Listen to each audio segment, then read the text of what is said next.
Boa noite. Boa noite. Vaticano divulga a mensagem do Papa Francisco para o 4º Dia Mundial dos Avós e dos Idosos. A Aeronáutica mantém campanha de doações para o Rio Grande do Sul. Nossa reportagem relata a situação dos gaúchos na Grande Porto Alegre. Iniciativa oferece assistência à saúde mental para a população do Rio Grande do Sul. Fundo Social da capital paulista orienta a população a entregar doações em outros pontos de coleta.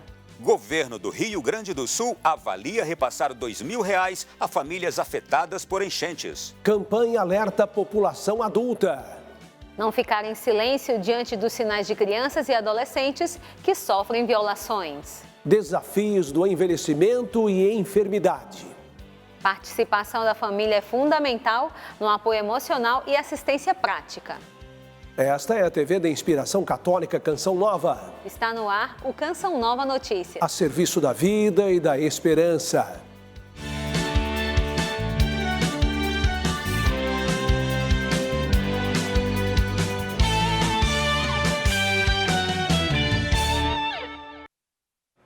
Abrimos a edição desta terça-feira do Canção Nova Notícias com um pensamento voltado para a região metropolitana de Porto Alegre. Tomás Guarese, presença do jornalismo Canção Nova na tragédia gaúcha, vive na pele o drama dos conterrâneos e atualiza as informações sobre este difícil momento que conta com o cobertor da solidariedade do povo brasileiro.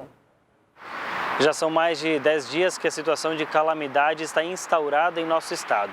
Dependendo de qual região a pessoa vive, pode estar sofrendo há mais dias. Hoje a chuva deu uma trégua e assim mesmo o Guaíba continua a subir. Chegou a 5 metros e 22 centímetros e tudo indica que a projeção de um novo recorde histórico de 5,5 metros pode ocorrer. Um dos motivos é a força do vento que sopra para o norte e leva a água da Lagoa dos Patos de volta para o Guaíba. O outro são os rios provenientes de regiões que tiveram chuvas no final de semana. Inundaram o interior e agora desaguam em Porto Alegre. Eu posso pontuar algumas das dificuldades vividas por aqui. Muitas famílias perderam tudo.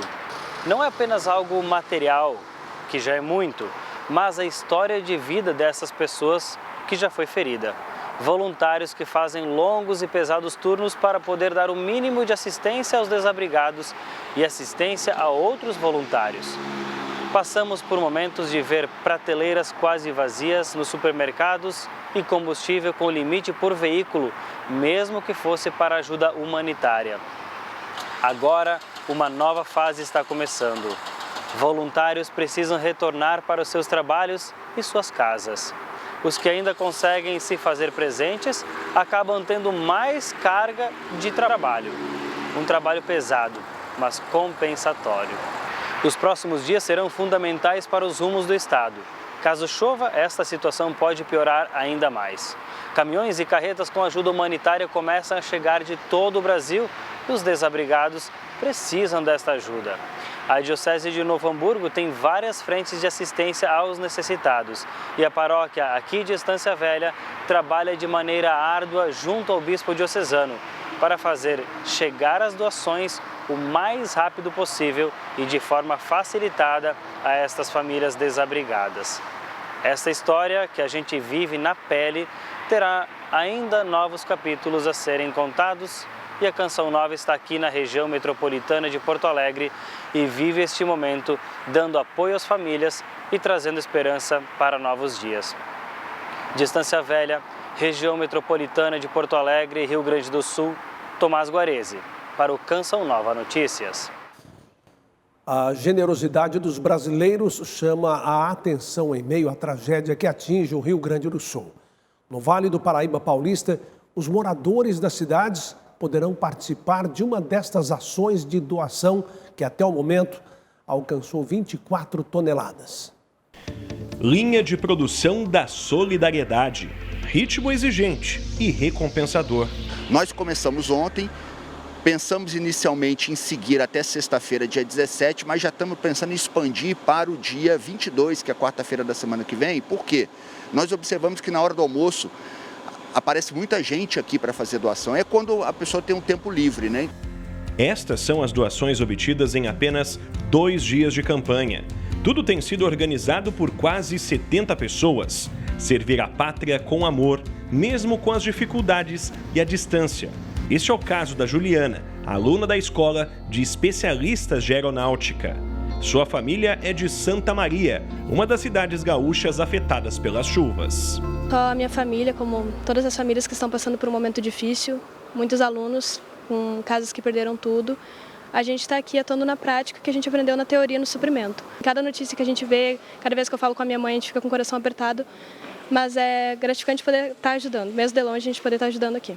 O aeroporto de Guaratinguetá é o ponto de coleta para que os moradores dos 39 municípios da região metropolitana do Vale do Paraíba participem desta ação solidária. Daqui, os materiais serão levados à base da Força Aérea Brasileira em São Paulo, responsável por encaminhar todo o arrecadado aos que mais precisam, no Rio Grande do Sul. Se alguém estiver viajando pela Dutra e de repente, eita, tem alguma coisa aqui que posso doar, é só vir aqui no aeroporto, né? O que os gaúchos estão precisando? Colchonete, roupa de frio principalmente, as temperaturas estão baixando lá, cobertores, alimentos não perecíveis, material de limpeza. Triagem minuciosa. Seja de bicicleta, de carro ou a pé, o importante é chegar e doar. Expressão do amor na arte e no gesto concreto. A expectativa é que este número continue subindo, graças à adesão de muita gente. O brasileiro veste a camisa mesmo, né? Tá sentindo, eu acho que todo mundo abraçou a causa, então a gente tem que, cada um fazer um pouquinho, a gente vai levantar rapidinho o som.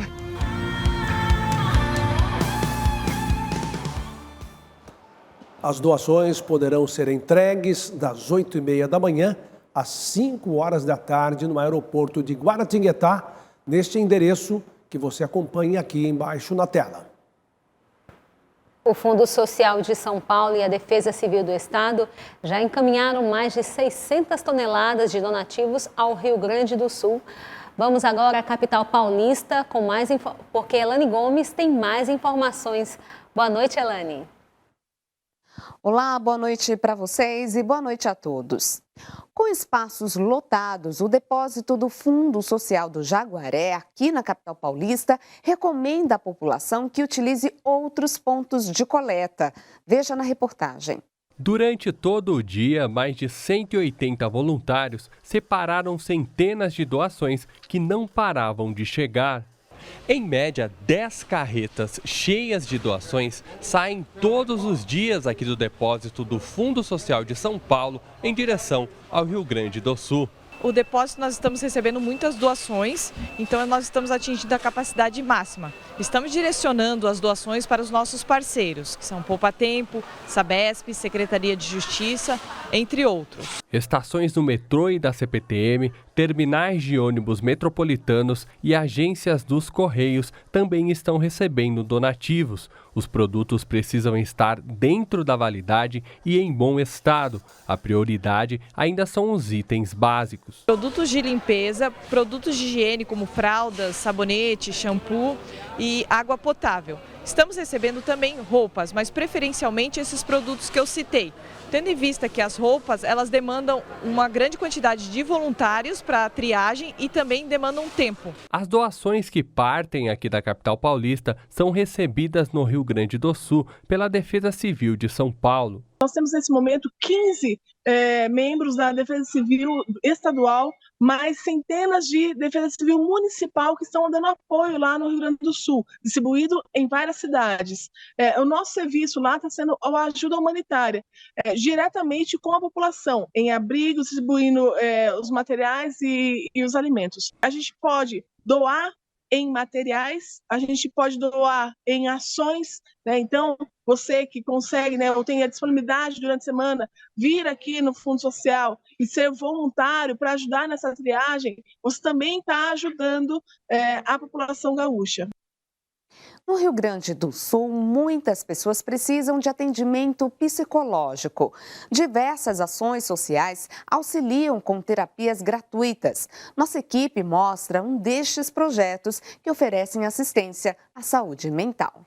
perdas irreparáveis, casas destruídas. Nesse cenário, muitas pessoas precisam de auxílio para a saúde mental na região sul. O governo gaúcho já fez o repasse de 12 milhões para ampliar esse tipo de atendimento. Outros projetos também atuam na região.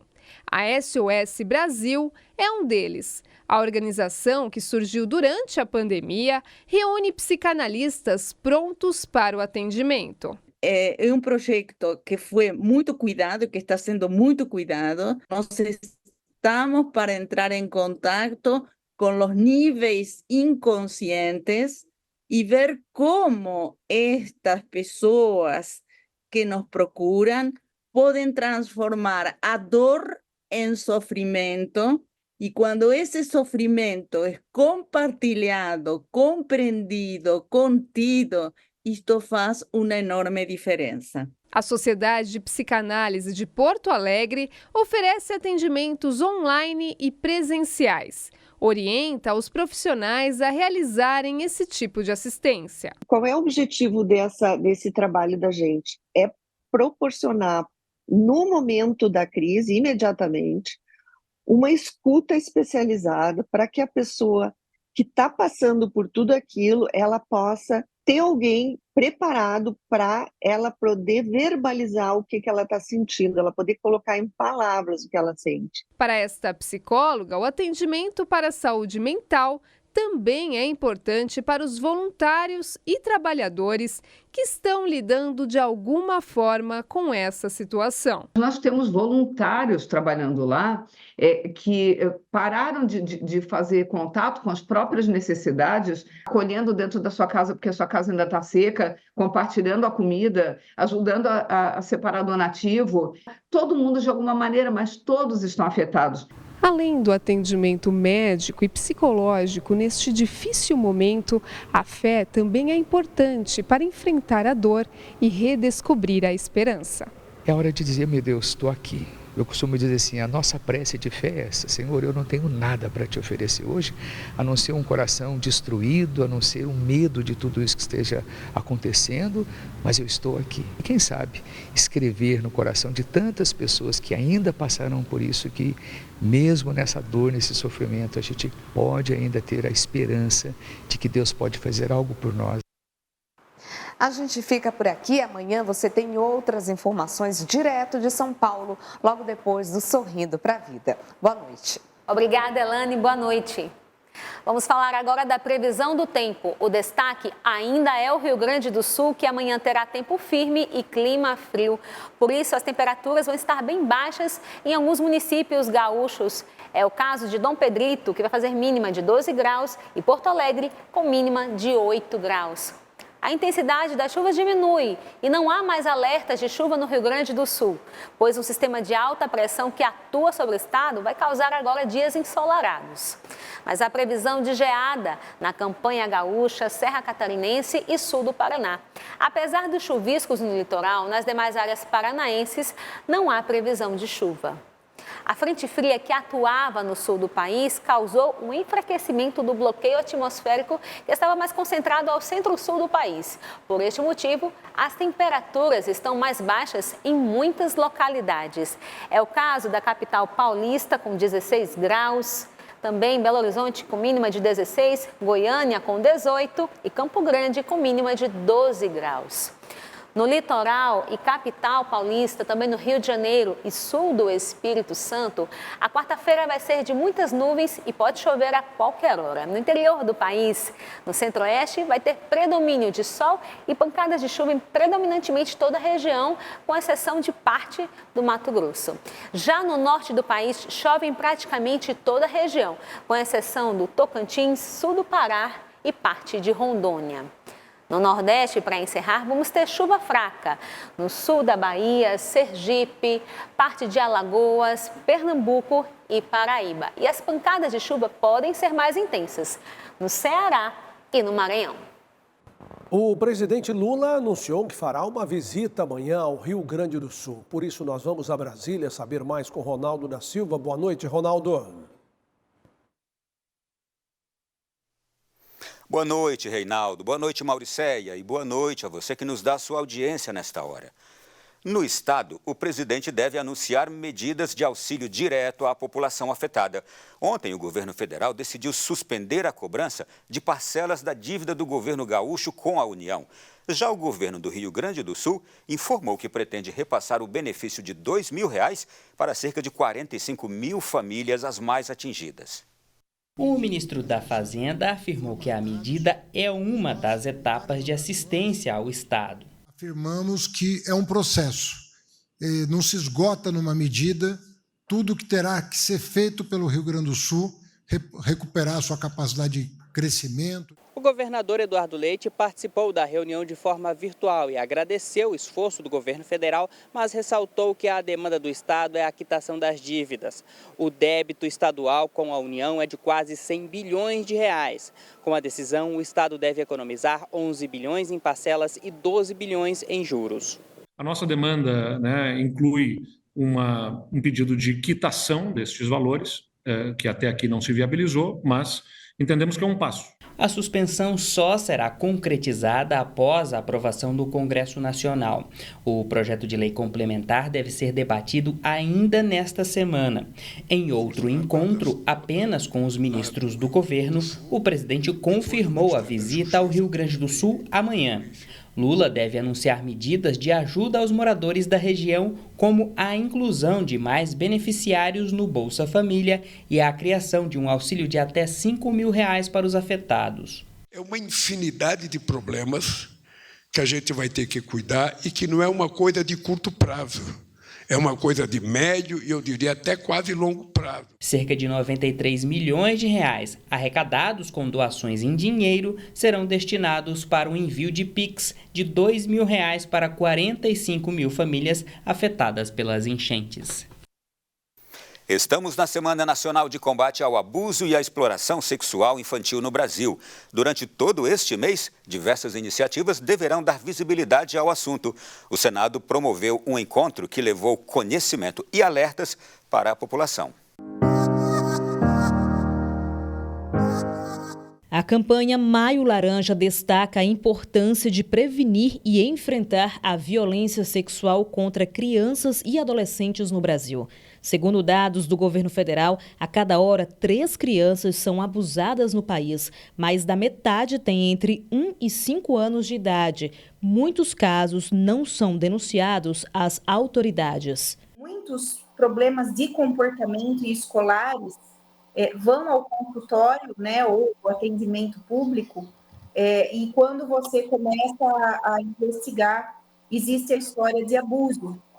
E a grande maioria é dentro de casa. De acordo com especialistas, algumas causas estão ligadas à violência sexual contra crianças e adolescentes.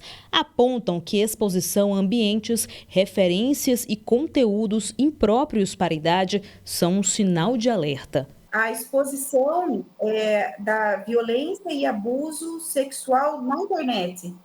Então, tanto a circulação de vídeos onde existe abuso infantil sendo realizada a prática, como fotos de nudez, às vezes, pela própria criança, às vezes, compartilhada.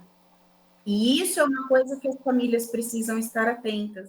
Neste mês, o Ministério dos Direitos Humanos e da Cidadania promove a campanha Quebre o Ciclo da Violência. O propósito é alertar a população adulta para não ficar em silêncio diante dos sinais emitidos por crianças e adolescentes que sofrem violações. Ao longo da semana, o Congresso Nacional realiza encontros para debater o assunto, como o que ocorreu no Senado com o tema Criança Segura, Futuro Protegido. Em uma de suas cartas apostólicas, o Papa Francisco orienta sobre a proteção dos menores e das pessoas vulneráveis. O Santo Padre afirma que é preciso criar um ambiente seguro, atender às necessidades das vítimas e que a família é fundamental para a prevenção. Esse documento eu achei bem interessante, que uma parte o Papa deixa bem claro, que os crimes de abuso sexual ofendem o nosso Senhor, causam danos físicos, psicológicos e espirituais, às vítimas e lesam as comunidades dos fiéis. Até 17 de maio, sexta-feira, pessoas em situação de rua, indígenas e aqueles que estão para deixar o sistema prisional terão a oportunidade gratuita de tirar os documentos de identificação. Em situação de rua, Paulimar perdeu todos os documentos. A gente precisa, até para abordagem policial mesmo. Muitas das vezes a polícia militar aborda a gente não tem documento. Não é que a gente é afrontado, mas até se explicar que a gente está em situação de rua, eu durmo na rua, é mais complicado. Para mudar esta realidade, ele foi até a unidade de atendimento integrado que fica na Praça 7, no centro da capital mineira. Documentação, identidade, certidão de nascimento, CPF. Esses e outros serviços oferecidos de forma gratuita. É a segunda edição do Registre-se na Semana Nacional do Registro Civil. A ação acontece durante toda essa semana nos 26 estados brasileiros e no Distrito Federal. O objetivo da iniciativa é diminuir o subregistro civil no país. O Registre-se é um projeto desenvolvido pelo Conselho Nacional de Justiça voltado ao atendimento das populações vulneráveis. Então inclui a população em situação de rua, população indígena e também pré-egressos do sistema prisional. E em que sentido que eles serão atendidos? No fornecimento de certidão de nascimento, certidão de casamento, carteira de identidade, consulta do título eleitoral, enfim, são vários entes que, em sinergia, prestam vários tipos de serviços para essa população vulnerável. Segundo dados do Conselho Nacional de Justiça, atualmente 3 milhões de pessoas não têm documentos no país. Na ausência de documentação, a pessoa não pode exercer praticamente nenhum direito. Então, quanto a isso, é necessário essa expedição da documentação para que a pessoa possa exercer esse direito e, por consequência, a própria cidadania, né? Esse é um projeto voltado ao exercício da cidadania, isso que é importante. Paulimar conseguiu resolver o que precisava. O sorriso no rosto não é apenas pelos documentos nas mãos, mas pelas oportunidades que virão. Eu gostei da expectativa. Agora é só correr, né? Graças a Deus, correr atrás do servicinho, que o Sino também tem bastante vagas aí. Então vamos atrás, vamos embora agora de volta ao jogo, né? De volta à vida. O envelhecimento envolve desafios que podem afetar tanto os idosos quanto suas famílias, especialmente durante uma enfermidade. E a participação da família que sofre junto é fundamental para oferecer o apoio emocional e a necessária assistência prática. Diagnosticado com neuropatia aguda há 13 anos, seu Everaldo, de 69 anos, perdeu o movimento das pernas. O quadro se agravou ainda mais após um acidente vascular cerebral. Dona Cândida, 73 anos, fraturou o fêmur depois de uma queda. De lá para cá, o casal depende do cuidado dos filhos. Antes eu era Aninha e passei a ser a irmã dele, a mãe dele. Aí eu vi que era a hora de cuidar, né? Porque desde pequena a gente teve sempre esse cuidado, eles tiveram esse cuidado comigo, porque eu vi eles cuidando dos meus avós. E eu sempre falava para os meus irmãos que quando nossos pais envelhecessem, a gente tinha, por obrigação e por amor, cuidar deles. Nesta fase da vida, o vínculo entre pais e filhos pode ajudar a fortalecer a saúde dos idosos. É importante, sobretudo, firmar um diálogo frequente com esse idoso. Se esses idosos ainda são independentes, ativos, é importante que os filhos estejam ali juntos, se façam presentes, acompanhem médicos, acompanhem sua rotina, estimulem hábitos saudáveis. E se é um idoso que já tem um grau de dependência, aí que os filhos precisam realmente estar mais juntos. Tentar entender, conhecer, fazer cursos, aprender a cuidar melhor. Em pouco mais de 20 anos, a expectativa de vida do brasileiro saltou de 69 para 75 anos, segundo dados do IBGE. Houve também um aumento de 56% no número de pessoas com mais de 60 anos. Hoje, esse público soma mais de 32 milhões de brasileiros. Essa população mais velha é uma população, de uma forma geral, mais vulnerável, que em algum grau vai ter alguma dependência, vai precisar de terceiros no cuidado. São muitos desafios, mas tudo pode ser superado com amor, respeito e compreensão. Cuidar é uma cura. No momento que você cuida de uma pessoa, você vai aprendendo. Você não cuida só por cuidar, mas você cuida porque você vai aprender a amar Você vai aprender a ter paciência, porque requer muita paciência. Você aprende a perdoar, porque se aquela pessoa, em algum momento da vida, lhe machucou, você vai ver que o perdão não é para ele, o perdão é para você.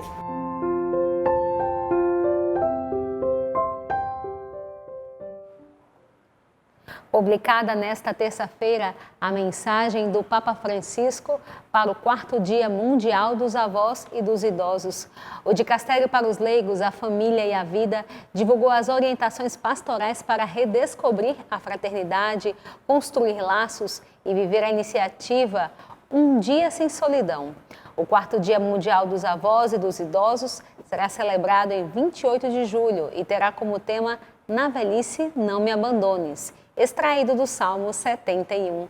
O Departamento Vaticano também vai disponibilizar um kit pastoral a ser enviado às conferências episcopais, como ferramenta para ajudar a viver um dia sem solidão.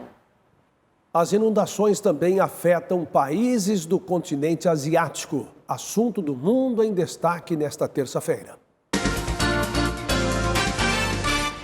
Na Indonésia, enchentes repentinas provocaram a morte de pelo menos 43 pessoas na província de Sumatra Ocidental. As fortes chuvas começaram na noite de sábado e causaram inundações e deslizamentos de terra. Equipes de resgate procuram por vários desaparecidos. Pelo menos 159 pessoas do distrito de Agam tiveram que ser levadas para prédios escolares. Quase 200 casas foram danificadas e plantações de arroz afetadas.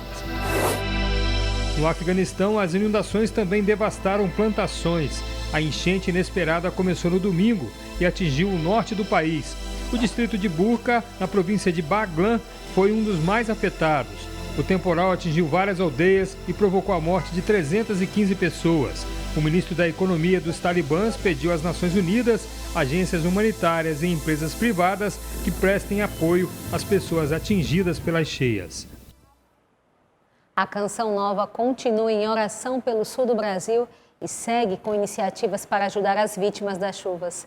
Depois do envio de água na semana passada, agora foram enviadas roupas do Departamento de Audiovisuais em parceria com a empresa Devotum Confecção, parceira da instituição. Mais de 5.000 peças entre camisetas, moletons, pijamas e bermudas foram enviadas para as famílias vítimas das fortes chuvas no sul do país. Estamos juntos com vocês em oração e também na ação. Já enviamos para vocês, viu? E vamos enviar muitas outras doações, claro, com a ajuda da família Canção Nova. Os vestuários saíram domingo da cidade de Guaramirim, em Santa Catarina, e chegaram ontem cedo no município de Esteio, no Rio Grande do Sul. Bom, estamos aqui reunidos nessa manhã de segunda-feira, então, onde as chuvas não param, para agradecer um lote de doações que recém chegou de Santa Catarina e foram enviadas pela Canção Nova de São Paulo, né, através da Fundação João Paulo II, e veio tudo encaminhado e preparado lá em Santa Catarina pela Devotum Confecções. A todos, nosso muito obrigado por mais essa ajuda tão necessária aqui para o Rio Grande do Sul e nossa região. Além das roupas, outros produtos foram enviados: travesseiros, cobertores, produtos de higiene, água e alimentos. Ajudar vocês é uma obrigação. Somos família. Não estamos aí sofrendo o que vocês estão sofrendo, mas estamos muito solidários. Sabemos o quanto é difícil. Força, meus irmãos, coragem, aguenta firme, meu filho. Você é do Rio Grande do Sul? Estamos juntos. Que Deus os abençoe.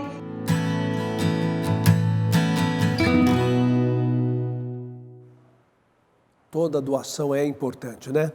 Agora a gente fala da campanha do projeto Dai-me Almas, porque muitas são as histórias de pessoas que tiveram a vida transformada por meio das pregações de padres e missionários na Canção Nova.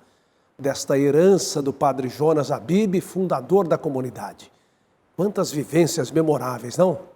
Gente do Brasil toda se faz unida à Canção Nova porque o coração foi tocado pela esperança cristã.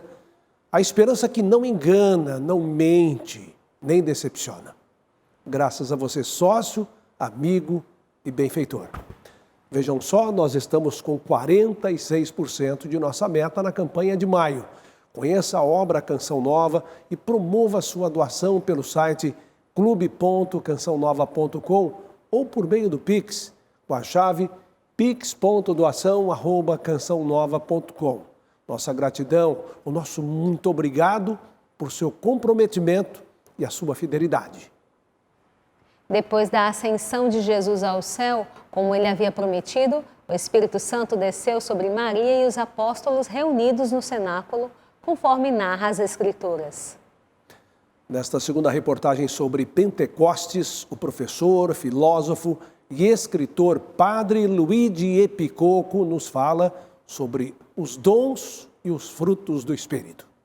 Estamos no Seminário Maior dos Missionários do Preciosíssimo Sangue em Roma, onde o padre Luigi Epicoco, teólogo, filósofo e escritor italiano, conversou com a nossa equipe sobre a ação do Espírito Santo e os dons concedidos por ele para a edificação da Igreja. A tradizione biblica ci parla di 7 doni dello Spirito. A tradição bíblica nos ensina que existem 7 dons do Espírito Santo, mas na realidade os dons do Espírito são infinitos, tanto quanto são as circunstâncias da vida. Para qualquer coisa que estejamos passando, existe um dom que nos ajuda a viver bem aquela parte da nossa história. Em 2014, o Papa Francisco iniciou um ciclo de catequeses sobre os dons do Espírito Santo. Na ocasião, o Santo Padre falou sobre a identificação da Igreja com 7 dons, número que significa plenitude e totalidade. Os dons são sabedoria, entendimento, conselho, fortaleza, ciência. De acordo com o Catecismo da Igreja Católica, é graças a esta força do Espírito que os filhos de Deus podem dar frutos. Aquele que nos enxertou na verdadeira videira nos dará os frutos do Espírito: caridade, alegria, paz, paciência, benignidade, bondade, fidelidade, mansidão e autodomínio. Padre Luigi explicou que a vivência cristã pode ser percebida pelos frutos do Espírito, pois estes são o resultado da ação do Espírito Santo na vida da pessoa que se deixa guiar por Jesus. Se nós fazemos a experiência do autodomínio, que não é o esforço de me impor a ser alegre ou de viver em paz, mas é algo que sinto dentro de mim, mesmo que fora tenha uma grande tempestade, no meu coração eu tenho paz. Então, sentimos que temos uma força maior que nós. Ecco, sentiamo che dentro di noi c'è una forza più grande di noi.